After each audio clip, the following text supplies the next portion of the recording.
नमस्कार, मेरा नाम विकास काशिप और वीकली पंचांग में आपका हार्दिक स्वागत है। नमस्ते, मेरा नाम शालिनी मिश्रा है और इस बार का वीकली पंचांग 7 जुलाई से 13 जुलाई तक का है।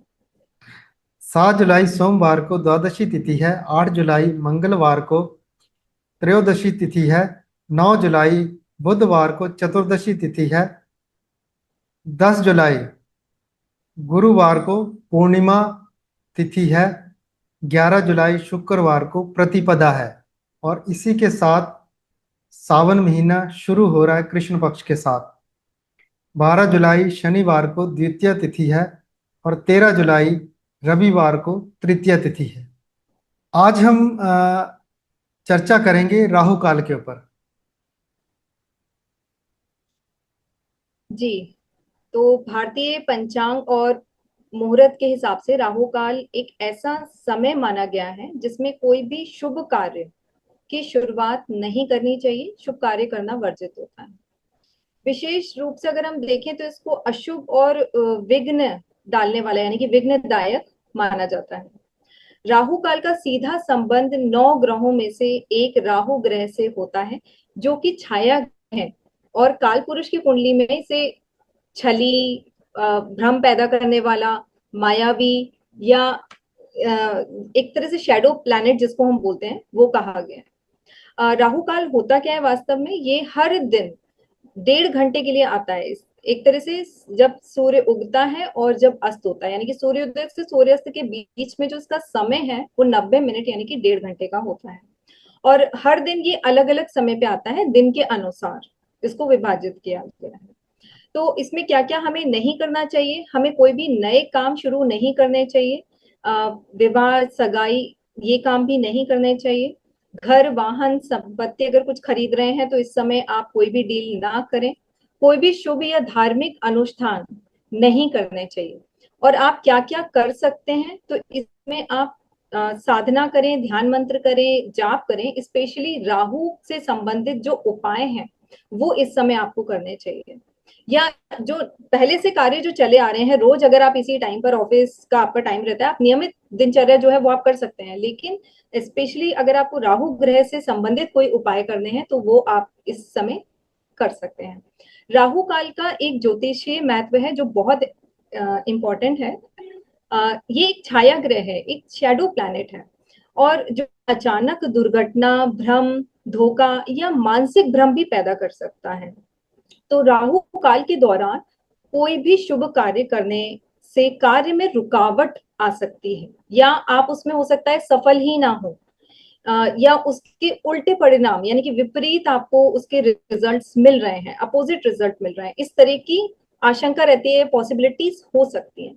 ठीक है। तो ज्योतिष के अनुसार ये जो समय है वो तमोगुण प्रधान होता है, यानी कि सात्विक, राजसिक और तामसिक में से जो राहु है वो तामसिक प्रवृत्ति के होते हैं। तो ये जो समय है वो तमोगुण प्रधान होता है और इसमें रचनात्मक ऊर्जा, कह सकते हैं क्रिएटिविटी या पॉजिटिव ऊर्जाएं कम होती हैं।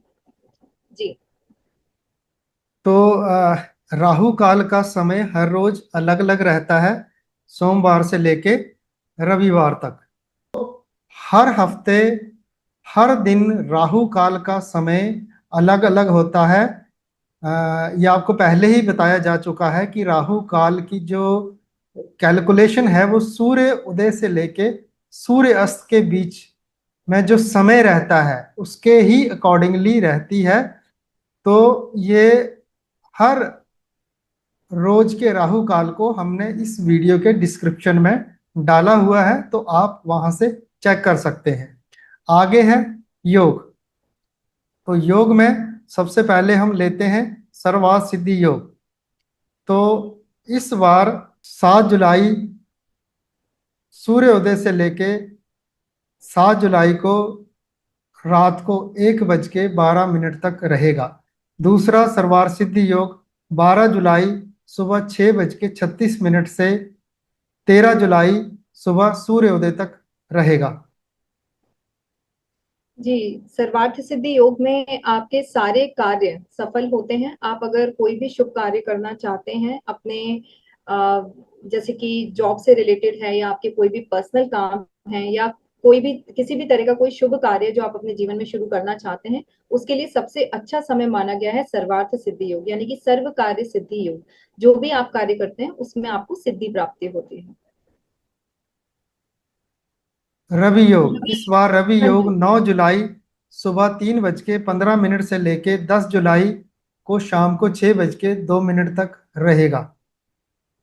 जी, इस बार रवि योग जो है वो आपका 9 जुलाई से 10 जुलाई तक पड़ रहा है। रवि योग में भी सर्वार्थ सिद्धि योग की तरह एक शुभ योग माना गया है, लेकिन इस योग में कुछ कार्यों की मनाही है, क्योंकि यहाँ पे थोड़ा सा एक डिफरेंस है। सर्वार्थ सिद्धि योग में जैसे योग बनते हैं, और रवि योग में जो सूर्य का एक तेज आता है, उसमें हमें बहुत ही ज्यादा हाई कॉन्फिडेंस में आके, ओवर कॉन्फिडेंस में आके कोई भी डिसीजन नहीं लेने चाहिए। ये इसमें मना ही है, वर्जित है ये करना।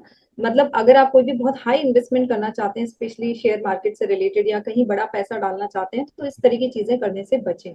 दूसरा, रवि योग अच्छा माना गया है मेडिसिन से रिलेटेड, यानी कि अगर आप कोई भी काम दवाई से संबंधित शुरू करना चाहते हैं, या किसी का ट्रीटमेंट आप शुरू करना चाहते हैं, तो आप उसको रवि योग में शुरू कर सकते हैं। उसके फल जो है, उसके जो शुभ फल आपको प्राप्त होंगे। लेकिन बाकी सारे कार्य, जैसे जॉब ज्वाइन करना है, बिजनेस शुरू करना है, ये सारे काम आप सर्वार्थ सिद्धि योग में जो से करते हैं उसी तरीके से कर सकते हैं। आगे है त्रिपुष्कर योग। तो इस बार त्रिपुष्कर योग 12 जुलाई को सुबह सूर्योदय से लेके 6:36 तक रहेगा। बहुत ही छोटा समय है। जी, त्रिपुष्कर योग, त्रि मतलब तीन, जिसके गुना फल हो। तो त्रिपुष्कर योग में आप जो भी कार्य करते हैं उसके जो फल हैं वो 3 गुना मिलते हैं। इसीलिए अगर आप कोई अच्छा कार्य करते हैं अपने जीवन में, अपने रिश्तों से संबंधित, अपने जॉब से संबंधित, तो उन सभी के फल आपको 3 गुना अच्छे प्राप्त होंगे। वहीं अगर आप कोई भी इस तरह के काम करते हैं जो अशुभ है और आपके लिए ठीक नहीं है, तो याद रखना है उसके भी आपको 3 गुना फल प्राप्त हो सकते हैं। तो त्रिपुष्कर योग को एक शुभ योग की तरह लेकर उसमें जो भी शुभ कार्य हैं उन्हीं को करें। आगे है प्रमुख तिथियां, व्रत और त्योहार। तो इस बार 11 जुलाई शुक्रवार को सावन महीना प्रारंभ हो रहा है, और यह 9 अगस्त शनिवार को रक्षाबंधन के साथ समाप्त होगा। 8 जुलाई मंगलवार को भूम प्रदोष व्रत है। 10 जुलाई गुरुवार को श्री सत्यनारायण व्रत है। जी, 8 जुलाई को भौम प्रदोष व्रत है। भौम प्रदोष, भौम का अपने आप में जो मतलब है वो है मंगल, यानी कि मार्स से, मार्स प्लैनेट से संबंधित है। प्रदोष व्रत जो है वो हर चंद्र मास की 13वीं तिथि को पड़ता है, ठीक है। वो प्रदोष व्रत कहलाता है, और ये भगवान शिव की उपासना के लिए ये दिन है। अगर ये समय आपका मंगलवार को पड़ता है, अगर ये प्रदोष व्रत आपका मंगलवार को पड़ता है, तब इसे भौम प्रदोष व्रत कहा जाता है। ये जो व्रत है वो विशेष रूप से रोगों से मुक्ति के लिए होता है, ऋण निवारण के लिए होता है, और मंगल दोष को शांत करने के उपाय आप इस समय में करते हैं। अगर हम भौम प्रदोष व्रत के महत्व को समझें, तो इस दिन आप व्रत करके भगवान शिव की कृपा को प्राप्त करते हैं।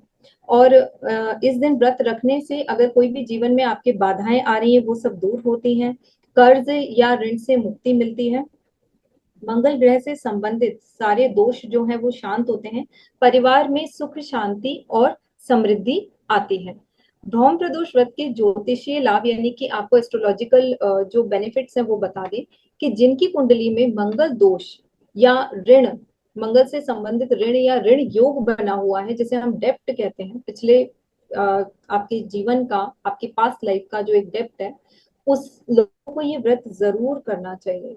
भूमि के से संबंधित विवाद, यानी कि अगर कोई भी लैंड के डिस्प्यूट्स में आप इन्वॉल्व हो रहे हैं, या कोई प्रॉपर्टी से संबंधित डिस्प्यूट है, रिलेशनशिप या आपकी शादी जो है, वैवाहिक जीवन स्पेशली जो है, मैरिटल लाइफ जो है वो खराब है, डिस्टर्ब्ड है, और स्वास्थ्य से संबंधित समस्याएं अगर हैं। स्वास्थ्य को हम क्यों काउंट कर रहे हैं इसमें, क्योंकि मंगल आपकी देह है, आपकी बॉडी है, फिजिकल स्ट्रक्चर है। अगर आपके शरीर में कोई समस्या हो रही है, इसका मतलब आपका मंगल भी पीड़ित हो रहा है। यानी कि जिन लोगों को वीकनेस होती है, जिनकी स्ट्रेंथ कम होती है, जिनकी इम्यूनिटी कम होने लगती है, उन सबका मार्स कहीं ना कहीं डिस्टर्ब होने लगता है।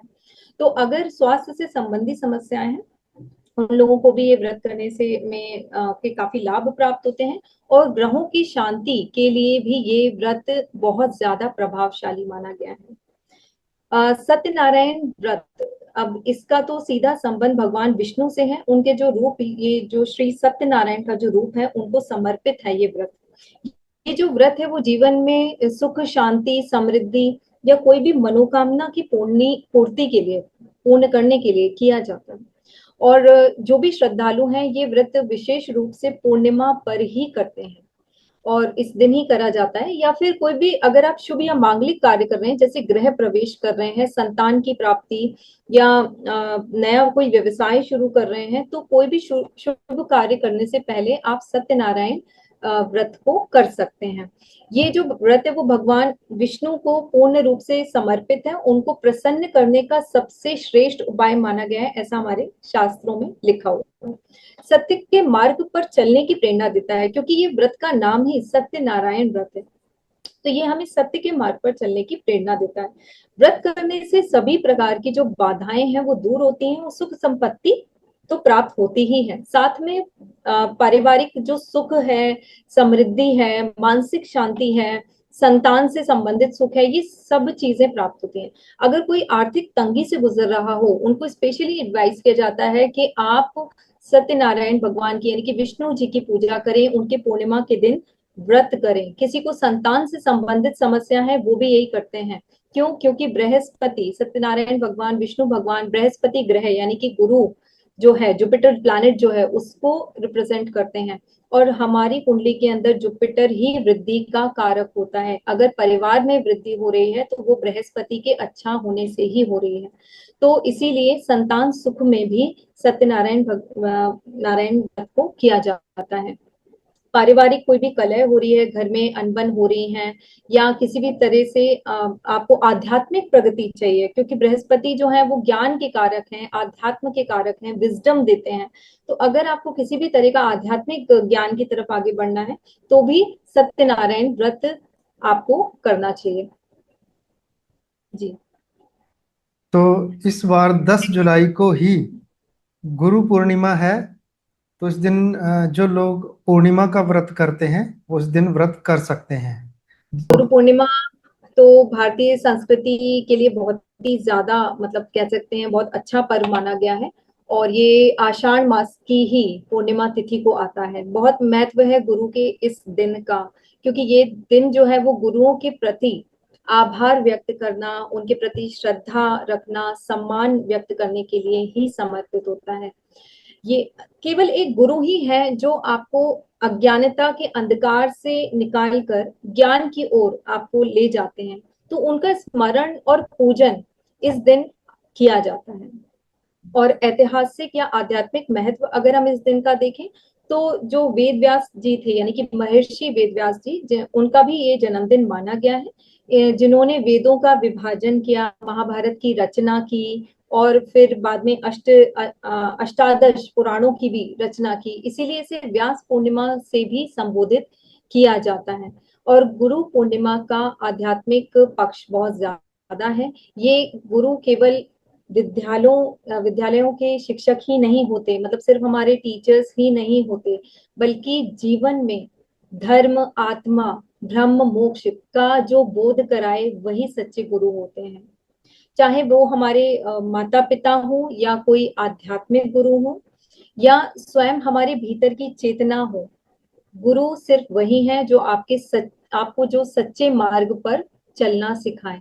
तो इस गुरु पूर्णिमा पे अपने गुरुओं को आभार व्यक्त करें, उनको जाके उनके चरण छुएं, उनकी बहुत सारी ब्लेसिंग्स लें, आशीर्वाद लें, जिससे कि आपके जीवन में उन्नति आए। जी। तो इसी के साथ इस हफ्ते का पंचांग का समाचार यहीं पे समाप्त होता है। अ, आपको ये वीडियो कैसा लगा आप कमेंट कर सकते हैं।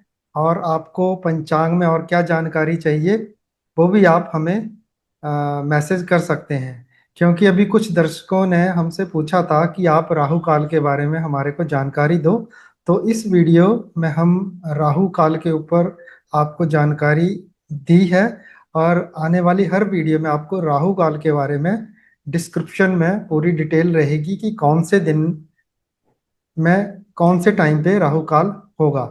अगर आपको हमारा वीडियो अच्छा लगा है तो हमारे चैनल को सब्सक्राइब करें, वीडियो को लाइक करें और अपने फ्रेंड्स और रिश्तेदारों के साथ आप शेयर कर सकते हैं जो ये जानकारी लेना चाहते हैं। साथ ही में आपको अगर कोई भी कमेंट्स करने हैं, मतलब आप कमेंट करके सेक्शन में हमें बता सकते हैं कि आपको क्या नया जानना है पंचांग से संबंधित, क्या क्या जानकारी आप जानना चाहते हैं अपने रोज की दिनचर्या के लिए या किसी स्पेसिफिक चीज के लिए। अगर आपको कुछ जानना है तो आप हमें कमेंट सेक्शन में भी बता सकते हैं, हमको मेल भी कर सकते हैं और नंबर पे व्हाट्सएप भी कर सकते हैं। जैसे कि अभी जिन जिनकी कुंडलियों में गुरु से संबंधित दोष आ रहे हैं, वो गुरु पूर्णिमा पे जाके अपने अपने गुरुओं को भेंट दें, मीठी चीजें दें, उनको कुर्ता पजामा जो कि पीले वस्त्र हो उस तरह से उन्हें अर्पित करें। और अगर आपके कोई गुरु नहीं है तो आप किसी भी मंदिर में जाके विष्णु जी के सामने ये सारा सामग्री रख सकते हैं। इससे काफी हद तक गुरु के जो भी दोष होते हैं वो कम होते हैं। तो इसी के साथ धन्यवाद आप सभी का। नमस्ते। धन्यवाद।